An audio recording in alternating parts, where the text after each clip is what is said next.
Hello les amis. J'avais la flemme de sortir ce matin et finalement qu'est-ce que je suis contente de l'avoir fait.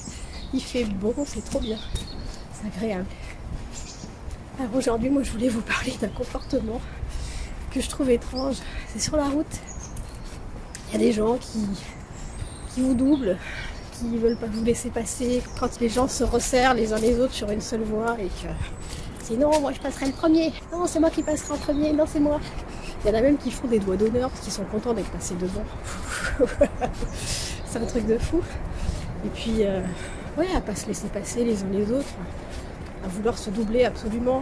Si tu as un truc auto-école sur le toit ou si tu as, je sais pas, si tu as un poids lourd, eh ben on va vouloir te doubler. Ou tiens, le truc conduite accompagnée, là.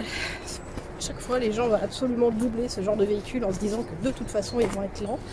Alors qu'ils n'en savent encore rien. Moi, je me suis demandé, mais d'où ça vient, ce phénomène où les gens veulent absolument être les premiers sur la route.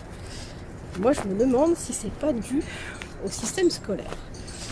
On nous apprend à la compétition dès qu'on est tout petit. Le premier qui va faire ci aura un bon point, le premier qui va faire ça aura une bonne note. Et qui a eu la plus mauvaise note, bonnet d'âne, qui a eu la meilleure note, aura une petite récompense. On est tout le temps en compétition en fait. On nous apprend à être le meilleur, à être le premier. Et c'est bien d'être le premier et c'est nul d'être le deuxième. On est frustré alors qu'en fait on a quasiment gagné et c'est génial, c'est une victoire. Mais qu'est-ce qu'est une victoire? Qu'est-ce qu'est un échec? En fait, c'est pas d'être meilleur que l'autre. C'est d'être meilleur que soi-même hier. C'est ça la victoire. C'est-à-dire que quelqu'un en sport par exemple qui court moins vite que les autres, mais qui a couru plus vite que la veille ou que la semaine d'avant, c'est une victoire. Il a gagné quelque chose en fait.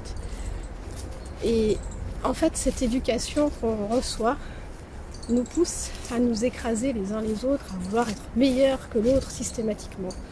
C'est pas une bonne chose pour moi. Vraiment, si je devais refaire le système scolaire, je changerais ça.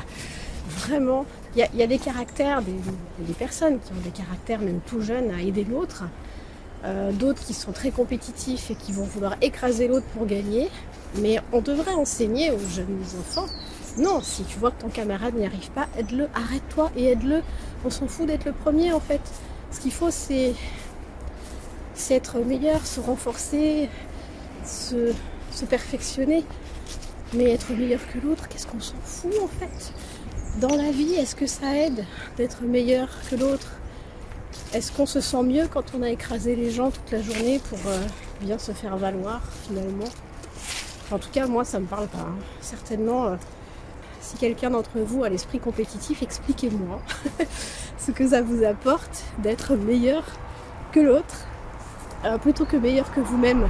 Parce que si vous avez un niveau, je sais pas, on va parler en niveau 1, 2, 3, vous avez un niveau 2 et vous concourez avec des gens qui ont un niveau 1, vous allez être meilleur qu'eux, vous allez gagner, mais est-ce que vous allez avoir une satisfaction vraiment personnelle à avoir gagné contre des gens qui ont un niveau inférieur finalement?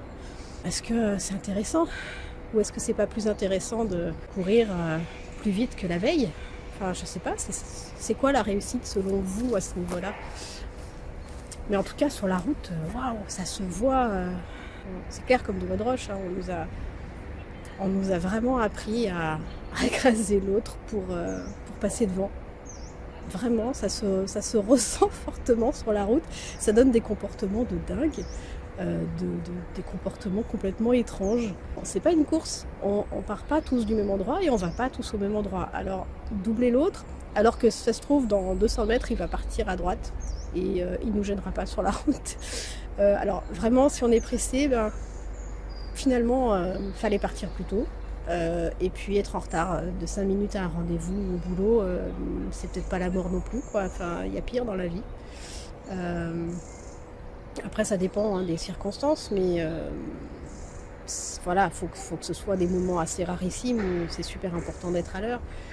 Mais organisez-vous pour être à l'heure et pour avoir le temps.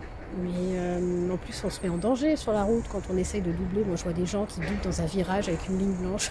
Oh là là. Mais moi, je comprends pas en fait. Je comprends pas qu'on soit aussi stressé et avoir envie absolument de doubler tout le monde, d'aller plus vite. Je vois pas l'intérêt en fait. faut prendre le temps de vivre parce qu'à un moment donné, la vie s'arrête. Hein. Donc, on peut essayer de la raccourcir en essayant de se mettre en danger. Et je ne vois pas l'intérêt. En tout cas, sur la route, soyez cool. Et puis, concentrez-vous sur vous et sur votre envie de devenir meilleur. Pour n'importe quel domaine de la vie, en fait. Continuez à vous former, à vous perfectionner pour être meilleur pour vous et les autres. Soit on les aide, soit on les laisse partir. Mais c'est pas parce que vous allez être derrière que vous allez être moins bon. Perfectionnez-vous tous les jours, mais ne cherchez pas à être meilleur que l'autre. Cherchez à être meilleur que vous-même. Je vous laisse là-dessus. Ciao!